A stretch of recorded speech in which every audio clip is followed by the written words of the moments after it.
हरि ओम शांति शांति शांति। अस्मद्गुरुभ्यो नमः अस्मद्परमगुरुभ्यो नमः अस्मत्सर्वगुरुभ्यो नमः। श्रीमते रामानुजाय नमः।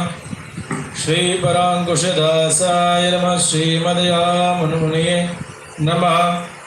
श्रीराममिश्राय नमः। श्रीपुण्डरीकाक्षाय नमः। श्रीमते षड्कोपाय नमः। श्रीमते विश्वक्सेनाय नमः। श्रीयै नमः। श्रीधराय नमः। अस्मद्देशिकमस्मदीय परमाचार्यानशे शान्गुरून् श्रीमल्लक्ष्मणयोगिभङ्गमहापूर्णो मुनिं यामुनं रामं पद्मविलोचनं मुनिवरं नाथं षट्द्वेषिणं सेनेशं श्रियमिन्दिरासहचरं नारायणं संशये। ॐ लक्ष्मीनाथसमारम्भां नाथयामुनमध्यमाम् अस्मदाचार्यपर्यन्तां वन्दे गुरुपरम्परां। यो नित्यमच्युतपदाम्बुजयुग्मरुक्मं व्यामोहदस्तदितराणि तृणाय मेने अस्मद्गुरोर्भगवतोऽस्य दयैकसिन्धो रामानुजस्य चरणौ शरणं प्रपद्ये। श्रीवेङ्कटेशचरणाम्बुजराजहंसं श्रीवानशैलमुनिवर्यपदाब्जभृङ्गं श्रीशालग्रामगुरुवर्यतनूजरत्नं श्रीकेशवार्यपदपङ्कजमाश्रयामि। श्रीमते रम्यजामातृमुनीन्द्राय महात्मने श्रीरङ्गभासिने भूया नित्यश्रीनित्यमङ्गलं। मङ्गलं यतिराजाय श्रीभाष्यामृतदायिने सौलभ्यपरिपूर्णाय महापूर्णाय मङ्गलं। जयतिराजफणिराजवतारमणे प्रबलपाषण्डतमोहरणभानो विजयी भव विजयी भव विजयी भव। श्री लक्ष्मी वेंकटेश भगवान की जय। श्री कोदारनाथ भगवान की जय। भाष्यकार श्री रामानंद स्वामी जी महाराज की जय। श्रीमान बालक स्वामी जी महाराज की जय। समस्त अलवारों की जय। समस्त भक्त वृंदों की जय। समस्त श्रोताओं की जय। श्री विष्णु पुराण कथा महोत्सव की जय। जय जय श्रीमन्नारायण भगवान की जय। जय जय श्री राधे। जय जय श्री राधे। जय जय श्री राधे। भगवत बंधुओं, आज कई वर्षों से एक मन में भाव आ रहा था कि विष्णु पुराण का पारायण हो, प्रवचन हो, लेकिन वर्तमान में हम सभी लोग विष्णु पुराण से बहुत दूर चले गए। सत्य तो यह है कि वैष्णवों का परम धन ये विष्णु पुराण है। ऐसा एक प्रमाण आता है, वेदेषु पौरुषं सूक्तं धर्मशास्त्रेषु मानवं भारते भगवद्गीता पुराणेषु च वैष्णवं। वेदेषु पौरुषम सूक्तम, चारों वेदों का जैसे सार तत्व यदि देखा जाए तो 16 मंत्र का पुरुष सूक्त है। आप जो षोडशोपचार की पूजन विधि करते हो, किसी भी देवता की पूजन करते हो, उसमें यह 16 मंत्र यदि आपको तैयार है तो आप सामान्य रूप से पूजन कर लेंगे वैदिक विधि से। अर्थात 16 मंत्रों के याद होने पर वैदिक विधि से आप पूजन करने की पात्रता रख पाएंगे। धर्मशास्त्रेषु मानवम, अर्थात धर्म शास्त्रों में जो मनु जी के द्वारा रचित जो मनुस्मृति है, यदि आप इसे अध्ययन कर लेते हैं, मनुस्मृति में आपकी श्रद्धा हो जाती है, तो आप धर्मज्ञ हो जाएंगे। लौकिक समस्त कर्तव्यों को आप समझ जाएंगे, जिससे परलौकिक गति की प्राप्ति हो। भारते भगवत गीता, महाभारत जो 1,00,000 श्लोक का है, 1,00,000 श्लोक के श्री महाभारत को आप अध्ययन करना तो दुराराध्य है, दुस्साध्य है। 1,00,000 श्लोक हम सभी लोग नहीं कर पाएंगे, लेकिन उसमें जो 700 श्लोक की सप्तशती है, यदि हम उसको भगवत गीता को अध्ययन कर लें तो आप ऐसा कह सकते हैं कि महाभारत के सार को आपने अध्ययन कर लिया और महाभारत जो कहना चाहता है वो संदेश आप तक पहुंच गया। पुराणेषु च वैष्णवम, और उसी तरीके से जो 18 पुराण और उप पुराण है, बहुत विशाल वाङ्मय शास्त्र है वेदव्यास जी के द्वारा रचित, उसमें से यदि आप विष्णु पुराण का अध्ययन कर लेते हैं तो विष्णु पुराण के अध्ययन करने से समस्त पुराणों के सार तत्व को आप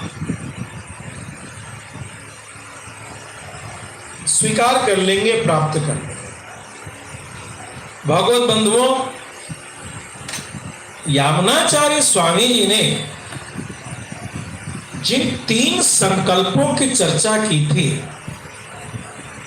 भाष्यकार श्री रामानुज स्वामी जी के लिए जो 3 वचन, उसमें से एक प्रमुख वचन है विष्णु पुराण का भाष्य, विष्णु पुराण का प्रचार और विष्णु पुराण का अध्ययन। आप इसे इस भाव से ले सकते हैं कि हमारे परमाचार्य भाष्यकार श्री रामानुज स्वामी जी का यह आदेश है, यह विचार है, यह संकल्प है, यह उनका ही कार्य है कि हम वैष्णवों को विष्णु पुराण का अध्ययन जरूर करना चाहिए। और कितनी महान संदेश है, इसकी आवश्यकता को आप ऐसे समझ सकते हैं कि यामुनाचार्य स्वामी जी ने जिस शरीर का त्याग कर दिया उसमें 3 उंगलियां दबी हुई थी, और उन 3 उंगलियों के दबे होने पर जब भाष्यकार श्री रामानुज स्वामी जी वहां पहुंचते हैं तो भाई शरीर का त्याग किया जा चुका है, मगर शरीर की मुट्ठी अभी 3 उंगलियां बंद हैं। तो इसी जगह पर विचार करके जो 3 संकल्प गीता भाष्य की रचना, भगवान के नाम से शिष्य का नामकरण करना और विष्णु पुराण का जो पाराशरीय ग्रंथ है इसका प्रचार करना, इसकी व्याख्या करना, इसके संदेश को पहुंचाना, ऐसे महती संकल्प को किया तो यामुनाचार्य स्वामी जी की मुट्ठी खुल गई। और ऐसी अद्भुत संकल्प को लेकर के जब रामानुज स्वामी जी चलते हैं तो वैष्णवता का प्रचार आप जगह जगह करते हैं। अर्थात आप समझ सकते हैं कि जिस समय कलयुग के पाखंड में छुआछूत, ऊंच नीच और ऐसे कई भेद उपस्थित हो गए थे, भगवान की उपासना अत्यंत कठिन से लगती थी, लोग भगवान से दूर होते चले जा रहे थे। वृंदावन का गोपी भाव, जो ब्रज रसिकों का भाव है, यदि आप अनुसंधान करेंगे तो वह भी लोगों से दूर होता चला जा रहा था, गुप्त होता चला जा रहा था। जो मिथिला की मिथिलानी सखियों का जो भाव है वह भी गुप्त गूढ़ होता चला जा रहा था। ऐसे समय में अनंत स्वामी श्री शेषनाग जगत गुरु भाष्यकार श्री रामानुज स्वामी जी के रूप में अवतरित होते हैं और उन्होंने जिन पुराण का अवलंबन करके वैष्णवता की अलख जगाई, भक्ति की अलख जगाई और इस कलिकाल में उद्धार का मार्ग बताया, वो अत्यंत ही पवित्र ग्रंथ है श्री विष्णु पुराण। आइए हम सभी लोग भगवान श्रीमन नारायण की असीम अनुकंपा से विष्णु पुराण का स्वाध्याय करेंगे। और आप सब लोग भी जो यहाँ उपस्थित हैं, भैया विष्णु पुराण का बहुत ही कम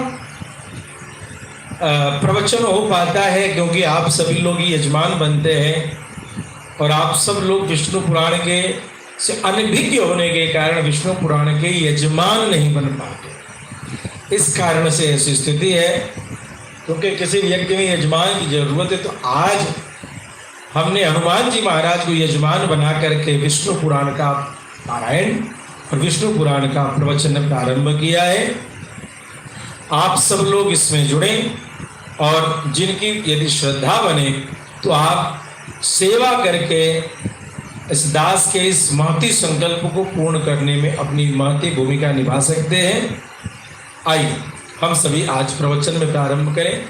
आज थोड़ा विलंब है और थोड़ी ही देर का प्रवचन होगा। कल से नियमित 1.5-2 घंटे का प्रवचन विष्णु पुराण पे सायंकाल हुआ करेगा, तो आप सभी लोग जरूर जुड़ेंगे। नारायणं नमस्कृत्य नरं चैव नरोत्तमं देवीं सरस्वतीं व्यासं ततो जयमुदीरयेत्। कृष्णाय वासुदेवाय हरये परमात्मने प्रणतक्लेशनाशाय गोविन्दाय नमो नमः। श्रीसूत उवाच ओं पाराशरं मुनिवरं कृतपूर्वाहनिकक्रियं मैत्रेय परिपप्रच्छ प्रणिपत्याभिवाद्य च। मैत्रेय मुनि ने नित्य कर्मों को अपने कर लिया। कृत पौर्व आहनिका क्रियम, जो दिन के जो प्रतिदिन के जो नैमित्तिक कर्म होते हैं, नैतिक कर्म होते हैं, संध्यापासना गुरु मंत्र आदि का जप स्वाध्याय आदि कर लिया, तब वो जाते हैं और मुनि पराशर मुनि को जाकर के प्रणाम करके उनके चरण छू करके पूछते हैं, हे गुरुदेव, हे पराशर मुनि, मैंने आपसे ही सभी शास्त्रों का क्रमशः अध्ययन किया। आपकी कृपा से ज्ञान में, शास्त्रार्थ में जो मेरे विपक्षी हैं, मेरे विरोधी हैं, या भी ऐसा नहीं कह पाते कि मैंने शास्त्रों की सेवा नहीं की। अब मैं आपसे यह सुनना चाहता हूं कि यह जगत कैसे प्रकट हुआ, उत्पन्न हुआ, और आगे भी दूसरे कल्पों में भी प्रलय के बाद भी यह जगत कैसे पुनः सृष्टि होगा, सृजन इसका होगा, यह होगा। इस संसार का उपादान कारण क्या है? यन्मयं च जगत ब्रह्मन् यतश्चैतन चराचरम। इस संसार उपादान कारण का तात्पर्य क्या है? वह भौतिक पदार्थ जो किसी वस्तु का कारण, किसी कार्य को उत्पन्न करता, और कारण कार्य के रूप में स्वरूपता वह उपस्थित तो रहता ही है। जब कार्य की परिसमाप्ति हो जाती है, उद्देश्य की परिसमाप्ति हो जाती है, तो वह फिर अपने मूल स्वरूप में प्राप्त हो जाता है। जैसे घड़े को मिट्टी को ले ले, मिट्टी उपादान कारण है। मिट्टी से घड़े का निर्माण होता है, और जब घड़े का क्यों निर्माण हुआ? तो घड़े में जल भरना है।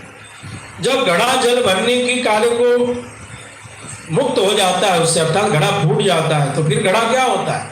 फिर घड़ा धीरे धीरे चूर होते होते इसी धरती पर मिट्टी के रूप में परिणत हो जाता है।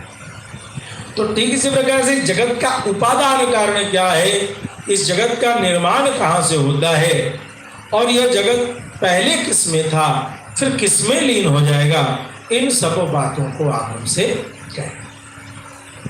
इसके अतिरिक्त जो आकाश है आदि जो भूत है, पंचभूत, इनकी मात्रा क्या है, देवताओं की उत्पत्ति कैसे होती है, पृथ्वी सूर्य आदि क्या है, इस संपूर्ण का परिमाण, उनका आधार देवता, मनु, उनके वंश मनवंतर, चारों युगों में विभक्त, कल्प कल्पांतर के जो समय, प्रलय किसको कहते हैं, अलग अलग युगों के अलग अलग धर्म, देवर्षि राजर्षियों के जो चरित्र हैं, जो वैदिक वांग्मय की रचना श्री वेदव्यास जी ने की है, चारों वर्ण चारों आश्रम के गुण क्या है। हे शक्ति नंदन व्यास पराशर मुनि, हम आपसे जानना चाहते हैं, आप हमारे प्रति प्रसन्न चित्त से इन सब रहस्यों को जरूर बताइए। ब्रह्मन् प्रसाद प्रवणम कुरुष्व मही मानसम, येना महे तज्जानीयाम तत्प्रसादान माम। गुरुदेव से जब भी कभी धार्मिक आध्यात्मिक शंका को करें तो उनसे यह प्रार्थना जरूर करना चाहिए या यह विवेक जरूर लगाना चाहिए, क्या वो अभी प्रसन्न है। क्योंकि प्रसाद प्रवणम, जब प्रसाद से पूर्ण हो जाएंगे, जब प्रसन्न होंगे तो गूढ़ से गूढ़ बातों को वो बताएंगे। और नहीं तो जितना पूछा उतना बता करके राधे राधे। इसीलिए आचार्य के गुरु शुश्रूषया विद्या, गुरु की सेवा करके उनको प्रसन्न कर दे। गीता भी कहती है तस्मात् प्रणिपातेन परिप्रश्नेन सेवया, पहले प्रणाम करके उनकी सेवा करके उनको प्रसन्न कीजिए और तब प्रश्न पूछिए। अभी वर्तमान में क्या परिस्थिति है कि पहले प्रश्न पूछते हैं। अभी वृंदावन में आप देखिएगा तो हमारे प्रेमानंद बाबा की भी बड़ी अच्छी सत्संग होती है, फिल्म स्टार आते हैं, खिलाड़ी आते हैं, एक से एक वायरल पर्सन्स आते हैं, व्यक्तित्व आते हैं। सिद्धांत है पहले सेवा फिर प्रश्न, लेकिन इस कलिकाल की स्थिति यह है कि पहले प्रश्न, वो पहले प्रश्न में उपस्थित होते हैं और भीड़ लगती चली जा रही है। यदि एक छोटा सा नियम लगा दिया जाए, वो हमारे अनिरुद्धाचार्य जी हों, वो हमारे धीरेन्द्र कृष्ण शास्त्री जी हों, वो हमारे प्रेमानंद जी महाराज हों, या ऐसे जो कोई भी हो, जो भी सन धर्म प्रचार करें, भीड़ बहुत लग रही है, प्रशासन के कई बार नाक दम फूल जाते हैं। यहाँ पर एक छोटी सी वो लगा दी जाए कि भैया प्रश्नकर्ता को यह बताना होगा कि उसने विप्रधेनु सुर संत हिता लीन मनुज अवतार, ये जो चार की सेवा है, विप्र की धेनु यानी ब्राह्मण पाती वेद पाठी ब्राह्मण, धेनु देशी गौ माता जो वैदिक गौ माता है उनकी सेवा, सुर जो 33 कोटि देवता में प्रतिष्ठित देवता गण है उनकी, ये सुर मतलब साईं बाबा और इधर उधर के चक्कर में नहीं, 33 कोटि देवता जो उपस्थित है हमारे, उनकी सेवा। और संत जो निष्प्रिय अकाम निष्काम निर्विकल्प संकल्पहीन जो हमारे संत परमहंस हैं, तो साधु हैं, भजनानंदी हैं, उनके इन चारों की सेवा जिसने किया हो वो प्रश्नोत्तरी में बैठे। साहब, न धीरेन्द्र कृष्ण जी के यहाँ लाखों की भीड़ दिखाई देगी, न अनिरुद्धाचार्य जी के यहाँ कोई भीड़ दिखाई देगी, और न प्रेमानंद बाबा के यहाँ कोई भीड़ दिखाई देगी। तो क्या ये महात्मा जानते हैं कि प्रश्न पूछने की विधि यही है कि पहले सेवा से निष्पाप होगा मन, सेवा से अहंकार का दमन होगा। जब अहंकार का दमन होगा तब जब प्रश्न पूछा जाएगा तो उस प्रश्न का उत्तर सीधे आध्यात्मिक ऊर्जा का निर्माण करेगा। भाई घर साफ होगा तब तो वहाँ कुछ रखा जाए, बर्तन गड़बड़ है, बर्तन गंदा है और उसमें खीर रख दिया जाए तो खीर ऊपर ऊपर तो खा लोगे, नीचे किचकिच करेगा। ठीक इसी प्रकार से खैर इन महात्माओं के द्वारा और भी अन्य कई महात्मा हैं जो लाखों की संख्या में ज्ञान का प्रचार धर्म का प्रचार कर रहे हैं, लेकिन भक्तों को यह विचार करना चाहिए कि सेवा में सेवा करके जाए। और सेवा सेव्य विषय चार हैं जो वेद पाठी ब्राह्मण, विप्र, धेनु, देशी गौवा गौ माता, सुर 33 कोटि देवतागण के अंतर्गत आने वाले देवगण और संत जो है निष्काम संत इन कार्यों की सेवा करके जब आप प्रश्न पूछेंगे तो आपको प्रश्न का निराकरण, जिज्ञासा का निराकरण जो है विशेष लाभकारी है। आइए, तो इस जगह हमने देखा है कि उनकी प्रसन्नता की याचना करके मैत्रेय मुनि ने संसार के अलौकिक रहस्यों की चर्चा की है। अब पराशर मुनि कहते हैं, हे मैत्रेय, तुम धर्म के बड़े जानकार हो। मैंने पूर्व में मेरे दादाजी वशिष्ठ मुनि ने, ध्यान देंगे पराशर मुनि की वंशावली, ब्रह्मा जी के पुत्र वशिष्ठ मुनि, वशिष्ठ जी के पुत्र शक्ति मुनि, और शक्ति मुनि के पुत्र पराशर मुनि, और पराशर मुनि के पुत्र व्यास जी, व्यासदेव जी महाराज के पुत्र सुखदेव महामुनि। तो ये एक वंशावली क्रम संक्षिप्त मैंने आपको बताया। तो दादाजी ने जिसका वर्णन किया वह प्रसंग मुझे आज स्मरण हो गया। वह यह है कि एक बार शक्ति मुनि को, जो इनके पिताजी हैं, उनको विश्वामित्र जी की प्रेरणा से राक्षसों ने खा लिया।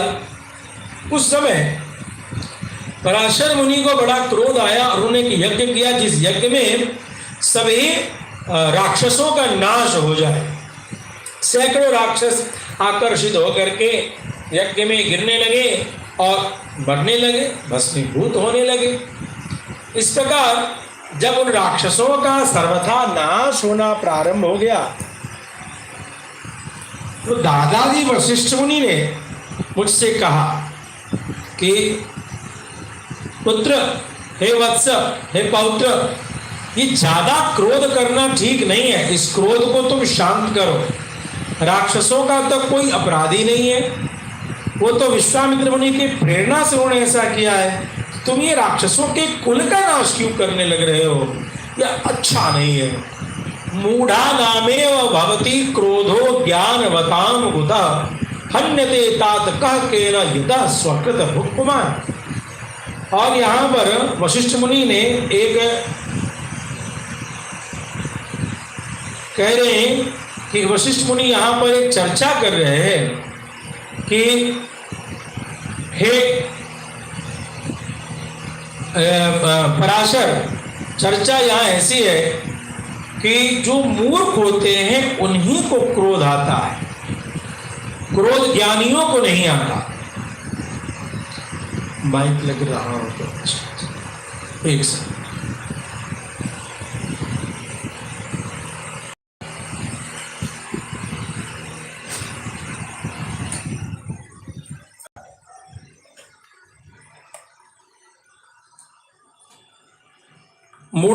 मूढ़ा न क्रोधो, मूर्खों के लिए क्रोध बनाया है। जो मूर्ख होते हैं ना, उनको तुरंत क्रोध आ जाता है। और ज्ञानवताम को, ज्ञानियों को क्रोध कहाँ है?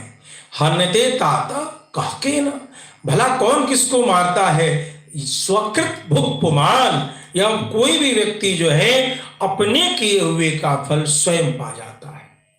इसलिए यह क्रोध तो मनुष्य के स्वयं के द्वारा अर्जित यश, तपस्या, इनका नाशक होता है। इसलिए इससे बचना चाहिए, इस क्रोध से। तो तू क्रोध का सर्वथा त्याग कर दे, इस क्रोध के वशीभूत मत हो। इन बेचारे राक्षसों को जलाने से कोई लाभ नहीं होने वाला। अपने इस यज्ञ को जो है तुम बंद कर दो। क्षमा सारा ही साधव, साधवा साधुनाम क्षमा भूषणम। साधुओं का भूषण क्या है? तो क्षमा है, क्षमा करना चाहिए। दादाजी के इस प्रकार कहने पर उनकी बातों को मैंने समझ करके यज्ञ समाप्त कर दिया और ब्रह्मा जी के पुत्र पुलस्त जी उसी समय वहां पहुंच गए। पुलस्त जी के पुत्र विश्रवा, और विश्रवा के पुत्र ही रावण आदि है, पुलस्त के दादा नाती। तो उन्होंने, वशिष्ठ मुनि ने जाकर के, जब भाई अतिथि सर्वदा पूजनीय है, तो पुलस्त जी को स्वागत किया और पुला के ज्येष्ठ भ्राता जो है पुलस्त मुनि, उनको स्वागत करके आसन दिया। आसन दे करके उनके बातों को सुनने के लिए आप उपस्थित हुए। पुलस्त जी कहते हैं, वैरे महति यद वाक्यात् गुरोरद्याश्रिता क्षमा त्वया तस्मात् समस्तानि भवान शास्त्राणि वेत्स्यति। पुलस्त्य बड़े प्रसन्न हुए जब उनको पता चला कि यज्ञ को रोक दिया गया है। इस बात से इतने प्रसन्न हुए कि आशीर्वाद देने के लिए पहुंचे, और आशीर्वाद देने के लिए आप वहां पहुंच करके वो कहते हैं जाकर के, हे पुलस्त्य सुनो, तुमने चित्त में बड़ा भाव रखा था, लेकिन तुम्हारे दादाजी ने जैसे तुम्हें कहा कि क्रोध का त्याग करो, तो तुमने क्रोध का त्याग जो कर दिया दादाजी के कहने पर, यह बड़ी अच्छी बात की। इसलिए जाओ, मेरा वरदान है कि तुम सदैव समस्त शास्त्रों के ज्ञाता हो जाओगे, तुम पुराण संहिता के वक्ता होगे और देवताओं के यथार्थ रहस्य को तुम जानने वाले होगे। मेरे कृपा से तुम्हें भुक्ति और मुक्ति, प्रवृत्ति और निवृत्ति, इन सब के रहस्य का उद्घाटन हो जाएगा, तुम इन सब को जानने वाले होगे। ऐसा करके वरदान दे दिया पुलस्त्य मुनि ने। वशिष्ठ जी ने जब देखा कि मेरे पौत्र पर पुलस्त्य जी इतने द्रवीभूत हो रहे हैं, तो उन्होंने भी साथ में वरदान दे दिया, सर्वमेतद् भविष्यति, ऐसा हमेशा होगा, ऐसा ही होगा जैसा पुलस्त्य जी ने कहा है। इस प्रकार पूर्वक में वशिष्ठ जी और पुलस्त्य जी ने मुझे कहा था, आज मुझे वो सारी बातें स्मरण हो रही है, मुझे सारी बातें याद आ रही। देखो, जो तुमने प्रश्न पूछा है उस प्रश्न का सार गर्भ उत्तर मैं तुम्हें दे दूं। विष्णो सकाशात् उद्भूतम जगत तत्रैव च स्थितम, स्थिति संयम कर्ता असौ जगतोस्य जगच्चस। यह संपूर्ण जगत विष्णु से ही उत्पन्न हुआ है, यह संपूर्ण जगत विष्णु में ही स्थित है, और यह संपूर्ण जगत जो है सो विष्णु में ही लय होते हैं, वे ही लय करता है। स्थिति संयम करता सो जगतों से जगत जैसा, लय के कर्ता भी वही है। और सच पूछो तो जिस जगत की चर्चा करो, जगत भी कुछ और नहीं, जगत भी उन्हीं का स्वरूप है। अविकाराय शुद्धाय नित्याय परमात्मने सदैक रूप रूपाय विष्णवे सर्वजिष्णवे। अविकाराय शुद्धाय नित्याय परमात्मने सदैव रूप रूपाय विष्णवे सर्वजिष्णवे। नमो हिरण्यगर्भाय हरे शंकराय च वासुदेवाय ताराय सर्गस्थित्यंत कारणे। नमो हिरण्यगर्भाय, मैं ब्रह्मा जी के रूप में संसार के सृजन करने वाले भगवान श्रीमन नारायण को प्रणाम करता हूं। मैं भगवान विष्णु के स्वरूप में संसार के पालन करने वाले भगवान विष्णु को प्रणाम करता हूं। मैं रुद्र के रूप में समस्त संसार के संहार करने वाले भगवान विष्णु को प्रणाम करता हूं। वासुदेवाय ताराय सर्ग स्थित्यंत कारणी, ऐसे वासुदेव को मैं सारे संसार के भक्तों का तरण तारण करने वाले वासुदेव भगवान को मैं प्रणाम करता हूं। अविकाराय, यह भगवान कैसे, इनमें कोई विकार नहीं है, शुद्ध है, नित्य है, परमात्मा है, सदा एक रूप रूपाय, वे सदैव एक रूप में उपस्थित होते हैं, सभी पर विजय प्राप्त करने वाले ऐसे भगवान विष्णु को मैं प्रणाम करता हूं।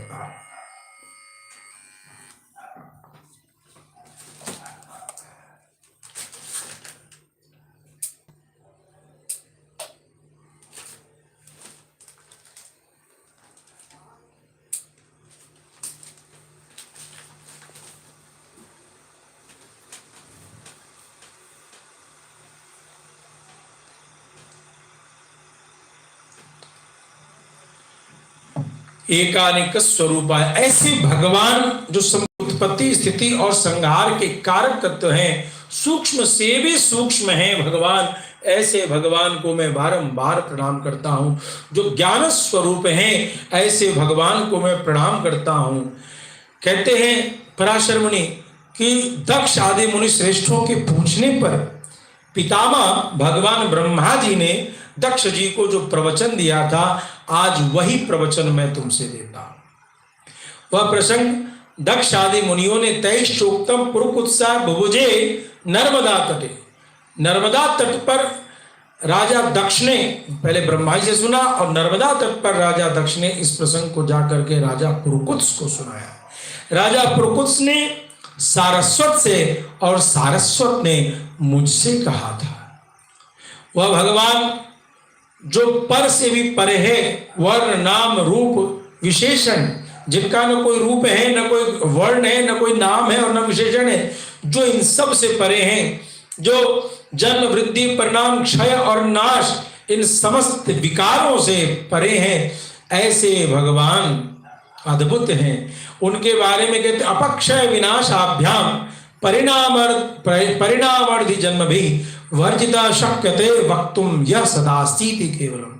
जिनके बारे में केवल शब्द का प्रयोग है कि भगवान केवल भगवान ही हैं, जो षड विकार से परे हैं और जिनमें कोई दोष नहीं है, जिनके बारे में सिर्फ केवल शब्द का ही प्रयोग है, ऐसे भगवान है। भगवान का एक नाम वासुदेव है। वासुदेव का तात्पर्य क्या है? सर्वत्रासौ समस्तम च वसति अत्रेति वै यतः ततः स वासुदेवेति विद्वद्भिः परिपठ्यते।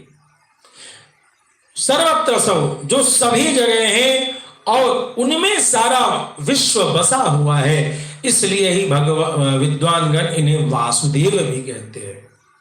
भगवान को ब्रह्म क्यों कहते हैं? तो तद ब्रह्म परमम नित्यम अजम अक्षयम अव्ययम एक स्वरूपम तु सदा हे अभावाच्च निर्मलम। ब्रह्म का तात्पर्य है कि जो सबसे परम है, परम का तात्पर्य परम कारक तत्व है, इनसे श्रेष्ठ और कोई दूसरा कारक तत्व नहीं, समस्त कारणों के भी आप कारण हैं। नित्यम, जो सदा सर्वदा रहने वाले एकमात्र सत्य है, अजन्मा है, अविनाशी है, अक्षय, जिसमें कभी कोई क्षरण घटाव नहीं होने वाला है, अव्यय अविनाशी है, एक रस और समस्त हेय गुणों से, निंदित गुणों से परे हैं, ऐसे जो भगवान हैं, जो निर्मल हैं, बिना किसी दोष के हैं, ऐसे पर ब्रह्म स्वरूप में भगवान है। कहते वही भगवान कार्य और अव्यक्त जगत के, व्यक्त और अव्यक्त जगत के स्वरूप से और इसके साक्षी पुरुष और महाकारण काल के रूप से स्थित है। भगवान विष्णु के 4 स्वरूप का यहां वर्णन किया जा रहा है। व्यक्त, जो कार्य है, महद आदि, जो आकाश आदि महत तत्व हैं, उनकी चर्चा। अव्यक्त है, जो प्रकृति है, जो कारण रूप में, जगत के रूप में अपनी प्रस्तुति करती है, और इसके साक्षी जो पुरुष स्वरूप में भगवान सभी जगह विद्यमान हैं। और चौथा जो महाकारण काल स्वरूप में भगवान है। तो 4 स्वरूप में भगवान या ब्रह्म उपस्थित है। इस प्रकार जो प्रधान पुरुष व्यक्त काला नाम परमम यत् पश्यन्ति सूर्या शुद्धम तद विष्णोः परम पदम। पश्यन्ति यम सूर्य तेजो वारिर्राम यथा विनिमो यत्र सर्गो मृषा धाम्ना स्वेन सदा निरस्तकोकम सत्यम परम धीमे। कहते हैं वहां जो भागवत जी में जो मंगलाचरण में जो प्रथम श्लोक है, जन्मादस्य दोन वयादितरतश्चार्थेष्वभिज्ञ स्वराट तेने ब्रह्मदाय आदि कवये मोह्यन्ति यत् सूरयः। तो ये जो सूर्यगण है, पश्यन्ति सूर्यः तद विष्णोः परमं पदम। भक्त लोग, भगवान के जो पंडित जन हैं, ज्ञानी जन हैं, प्रधान पुरुष व्यक्त और काल, इन चारों से परे जो परमात्मा है, उन्हें देख पाते हैं। ऐसा भगवान का विष्णु का परम पद है। प्रधान पुरुष व्यक्त और काल, ये पृथक पृथक संसार के उत्पत्ति, पालन और संहार के प्रकाश तथा उत्पादन में कारण है। भगवान विष्णु तो इन चारों रूप में ही स्थित मानना चाहिए। इनमें जो अव्यक्त कारण हैं, जिन्हें आप सूक्ष्म प्रकृति कहते हैं, उनको समझें। जो सदसद रूप और नित्य एक रस श्रेष्ठ मुनिजन प्रधान रूप में इसी को कहते हैं। इसके कई नाम हुए, अव्यक्त प्रकृति, सूक्ष्म प्रकृति और प्रधान। इन अलग अलग नामों से वेदांत में वर्णन आता है। वह क्षय रहित है, वो अविनाशी है, उसमें कोई कमी नहीं होता है। उसमें कोई अन्य आधार भी नहीं है, वो अप्रमेय है, अजर है, निश्चल है। शब्द स्पर्श आदि इन अलग अलग गुणों से परे है। वो इनमें इन प्रकृति के, सूक्ष्म प्रकृति के इन तत्वों में शब्द स्पर्श करना इनका कोई गुण नहीं होता। त्रिगुण में और जगत का कारण है। यह स्वयं अनादि एवं उत्पत्ति और लय से रहित संपूर्ण प्रपंच प्रलय काल से लेकर सृष्टि के आदि तक उसी से व्याप्त है। यह जो सूक्ष्म प्रकृति है, यही पूर्व जन्म के कर्मों के कारण ही जीव को नए शरीर प्राप्ति का कारक बनता है। यह स्वयं इनसे निर्लिप्त रहता है, उससे कोई लगाव नहीं रहता, मगर यह उस अवस्था की प्राप्ति कराता है जीवों को। इसीलिए इसको अव्यक्त कारण रूप में समझना चाहिए। कहते हैं, श्रुति के मर्म को जानने वाले लोग ऐसा कहते हैं कि ना हो न रात्रे न भोज भूमिर नाजितमो ज्योतिरवच्च नान्यत् श्रोत्रादि बुद्ध्यानुपलभ्य मेघम प्राधानिकम ब्रह्म पुमान् तदासित् न दिन था न रात्रि थी न आकाश न पृथ्वी न अंधकार न प्रकाश न इसके अंदर कुछ और ही, बस श्रोत्रादि इंद्रियां और बुद्धि आदि का अविषय एक प्रधान ब्रह्म और पुरुष ही था। प्रलय के समय की चर्चा है, जब कुछ भी नहीं था तो क्या था? एक प्रधान जो सूक्ष्म, हाँ, इस प्रधान प्रकृति को, इस अव्यक्त प्रकृति को गीता जी में भी ब्रह्म शब्द से भी कहीं किसी जगह उद्घाटित किया गया है। तो ये ध्यान देने योग्य बात है। हे विप्र, हे मैत्रेय, विष्णु के परम दो स्वरूप हुए, प्रधान और पुरुष। इसीलिए पुरुष को तो ब्रह्म रूप में कहा ही कहा, प्रधान को भी ब्रह्म रूप में गीता जी आदि वेदों की वाणी में देखने को मिला। ये प्रलय काल में, सृष्टि काल में संयुक्त होते हैं और प्रलय काल में ये वियुक्त हो जाते हैं। इस रूपांतर का ही नाम काल है। जब पुरुष और प्रधान मिल गए तो सृष्टि प्रारंभ, और जो पुरुष और प्रधान सूक्ष्म प्रकृति, प्रधान मतलब सूक्ष्म प्रकृति, जब अलग हो गए तो प्रलय। बीते हुए प्रलय काल में यह व्यक्त प्रपंच प्रकृति में नहीं था। ये जो व्यक्त है, महत्त्व आदि जो है, अहंकार आदि तत्व जो है, ये जिसमें लीन हो जाता है तो वो स्थूल प्रकृति है। स्थूल प्रकृति सूक्ष्म प्रकृति में लीन हो जाती है, अर्थात व्यक्त प्रकृति अव्यक्त प्रकृति में लीन हो जाती है। तो इस कारण से ऐसी चर्चा को कहते हैं, इसको उस समय को प्राकृत प्रलय कहते हैं। काल रूप भगवान अनादि है, इसका कोई नाश नहीं, इसलिए संसार की उत्पत्ति स्थिति और प्रलय में कभी नहीं रुकते। काल सदैव गतिमान रहते हैं। और ध्यान देना होगा, उपनिषदों को देखें, गीता जी आदि को देखें, तो मनुष्य किए हुए कर्म भी काल की गति के साथ सदैव ही अक्षुण्ण रहते हैं। वो कर्म जब तक अपना परिणाम नहीं दे पाते तब तक वो अपने उपस्थिति को, अपने प्रभाव को बनाए रखते हैं। यहां तक कि प्रलय का भी उल्लंघन करने का सामर्थ्य कर्म रखता है, इतना प्रबल है प्रारब्ध। प्रलय काल में प्रधान के साम्यावस्था स्थित हो जाने पर, जब प्रधान और पुरुष अलग हो जाते हैं, तो पुरुष के प्रकृति से प्रतिष्ठित हो जाने पर भगवान विष्णु का जो स्वरूप है वो काल रूप हो जाता है। फिर उन परब्रह्म परमात्मा ने अपनी इच्छा से विकारी प्रधान और अविकारी पुरुष में प्रविष्ट होकर उन्हें क्षुब्ध किया।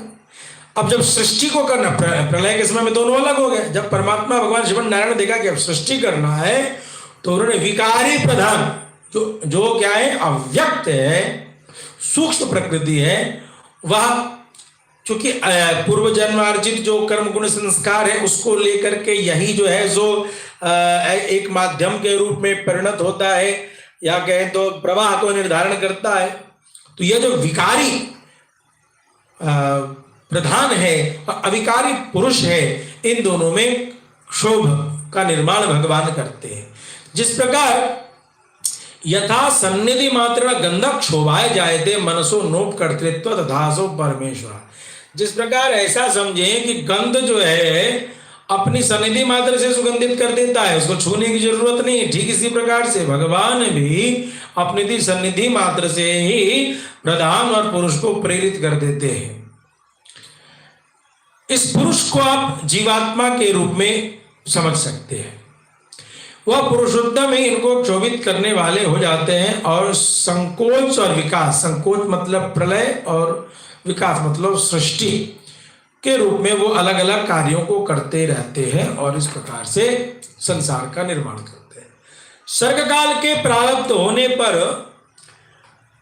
साम्यावस्था स्वरूप में प्रधान जब विष्णु के क्षत्रज्ञ रूप से अधिष्ठित हुआ तो उससे महत् तत्व की उत्पत्ति हुई। उत्पन्न हुए महान को प्रधान तत्व प्रधान तत्व ने आवृत किया। यह महत् तत्व क्या है? स्थूल प्रकृति या स्थूल प्रकृति के रूप में या कह सकते हैं व्यक्त प्रकृति जो है वो महत् तत्व के रूप में प्रकट होती है। उत्पन्न हुए महान को प्रधान तत्व ने आवृत किया, यानी व्यक्त प्रकृति को अव्यक्त प्रकृति ने आवृत कर लिया, घेर लिया चारों ओर से। महत् तत्व जो है वो त्रिगुणात्मिका है, सतोगुणी, रजोगुणी और तमोगुणी। या त्रिविध महत्त्व प्रधान तत्व से सब और व्याप्त है। यह त्रिविध महत्त्व से वैकारिक अर्थात सात्विक, तेजस अर्थात राजसी और तामसी भूत आदि तीन प्रकार के अहंकार का निर्माण होता है। त्रिगुणात्मक होने से भूत और इंद्रिय आदि का और इनके देवताओं का निर्माण होता है। भूतादि नामक तामस अहंकार ने विकृत हुआ। अब तामसिक निर्माण को, तामसिक अहंकार को पहले पढ़े तो भूतादि जो तामसिक अहंकार है ने विकृत होकर के शब्द तन मात्रा और उससे शब्द गुण वाले आकाश की रचना की और उस भूतादि तामस अहंकार ने शब्द तन मात्रा आकाश को व्याप्त कर लिया। उसके पश्चात आकाश ने विकृत होकर के स्पर्श तन मात्रा का निर्माण किया और उससे बलवान वायु प्रकट हुआ। फिर आकाश ने इस शब्द स्पर्श तन मात्रा वाले वायु को आवृत कर लिया और उसके बाद इस वायु से जो है रूप तन मात्रा की सृष्टि होती विकृति होने पर, और रूप तन मात्रा से तेज का निर्माण होता है। अब वायु ने रूप तन मात्रा वाले तेज को आवृत कर लिया। अब इस तेजस ने विकृति जब ली तो रसतन मात्रा की रचना हुई और उस रसतन मात्रा के जो तत्व हैं उससे जल का निर्माण हुआ और इस प्रकार से तेज ने क्या किया कि रस तन मात्रा वाले जल को आवृत कर लिया। जल में जब विकृति होती है, जब उसमें परिवर्तन होता है तो उसमें गंध तन मात्रा की सृष्टि होती है और गंध तन मात्रा की सृष्टि होने से फिर पृथ्वी की रचना होती है और अब जो है जल ने पृथ्वी को आवृत कर लिया। कहते हैं तन मात्राओं में विशेष भाव नहीं है, इसलिए उनकी अविशेष संज्ञा है। ये अविशेष इसलिए है क्योंकि इनको कोई सुख दुख मोह रूप आदि कुछ अनुभव नहीं होता। ये जो शब्द तन मात्रा है, स्पर्श तन मात्रा है, रूप तन मात्रा है, रस तन मात्रा है, गंध तन मात्रा है, ये अविशेष है। इनमें कोई इन तन मात्राओं को किसी चीज का सुख दुख का अनुभव नहीं होता, ये मोह रूप से परे होते, इसलिए इनको अविशेष संज्ञा कहा। आगे आते हैं 10 इंद्रियां तेजस। तो अभी हमने तामस अहंकार के कारण महत्त्वादि के भेदों को समझा। अब 10 इंद्रियां जो है तेजस अर्थात राजसी गुणों के कारण इंद्रियां और उनके अधिष्ठाता देवता वैकारिक अर्थात सात्विक अहंकार से उत्पन्न किए जाते हैं। इस प्रकार इंद्रियों के अधिष्ठाता 10 देवता और 11वां मन वैकारिक सात्विक है। मन जो है यहां देखना यह होगा कि इंद्रियां जो है वो राजसिक अहंकार से निर्माण होती है, लेकिन इंद्रियों का जो अधिपति मन है यह मन सात्विक अहंकार के रूप से निर्माण के रूप में यह बताया गया। यानी मन जो है अधिष्ठात्री 10 इंद्रियों के 10 देवता और मन ये एक साथ सात्विक विकृति, सात्विक वैकारिक रूप से इनकी चर्चा की गई। यह ध्यान देने योग्य होगा 10 इंद्रियां तो राजसिक अहंकार से निर्मित होती है, लेकिन मन जो है 10 इंद्रियों के अधिष्ठाता के साथ में सात्विक अहंकार से उसका निर्माण किया जाता है। अब आइए इसके बाद पराशर मुनि कहते हैं कि त्वचा, चक्षु आंखें, नाक, जीभ और कान, जिह्वा और कान, ये पांचों जो है बुद्धि की सहायता से शब्दादि विषयों को, इन तन्मात्राओं का स्वाद या उनके अनुभव को ग्रहण करने वाली 5 ज्ञान इंद्रियां हैं। और पायु अर्थात गुदामार्ग, उपस्थ अर्थात लिंग, हस्त, पाद और वाणी, ये 5 कर्मेंद्रियां हैं। इनके कर्म क्या है?